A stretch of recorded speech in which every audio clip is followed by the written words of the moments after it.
Mesdames, Mesdemoiselles, Messieurs, bonjour, bienvenue dans la quotidienne des marchés du lundi 25 septembre 2017. Wall Street a terminé en grande partie inchangé vendredi alors que les tensions entre la Corée du Nord et les USA se sont intensifiées après les insultes entre les présidents Trump et Kim Jong dans le cadre des essais nucléaires de Pyongyang.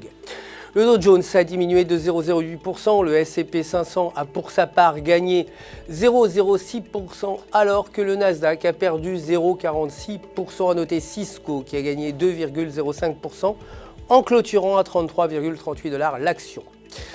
Le dollar américain a terminé quasiment inchangé contre les autres monnaies importantes en raison d'une hausse de la demande de valeurs refuge alors que les tensions entre les États-Unis et la Corée du Nord ont refait surface. Cependant, la faiblesse de la livre sterling a freiné l'élan négatif du billet vert. Côté matières premières, l'or a terminé en hausse vendredi en clôturant à 1297 $ l'once dans le cadre d'une hausse des valeurs refuge. Le pétrole brut a quant à lui terminé également en hausse en terminant à 50,64 $ le baril. Près de ses meilleurs niveaux en plusieurs mois au milieu de l'optimisme selon lequel le marché brut commencerait à se rééquilibrer.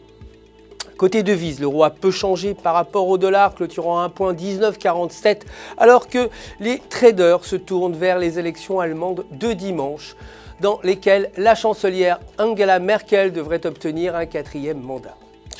Sur le graphique horaire, la paire se négocie au-dessus de sa ligne de support à 1,1865 avec l'indicateur ADX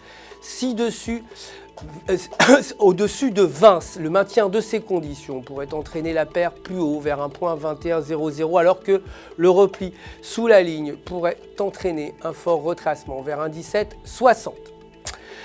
Le président de la BCE, Mario Draghi, prendra la parole aujourd'hui. Pour terminer, la livre sterling a terminé en baisse contre le dollar, clôturant 1,3495 et sur le graphique de 8 heures, la paire se négocie sous la bande médiane de l'indicateur des bandes de Bollinger à 1,3526 avec l'indicateur RSI inférieur à 50 et le maintien de ces conditions pourrait entraîner la paire plus bas vers 1,3200 alors que le franchissement au-dessus de la bande médiane pourrait conduire la paire vers 1,3700.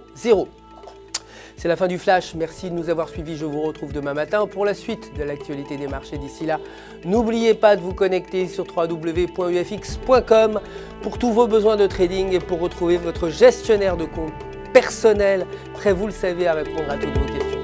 Toute équipe se joint à moi pour vous souhaiter une excellente journée de trading.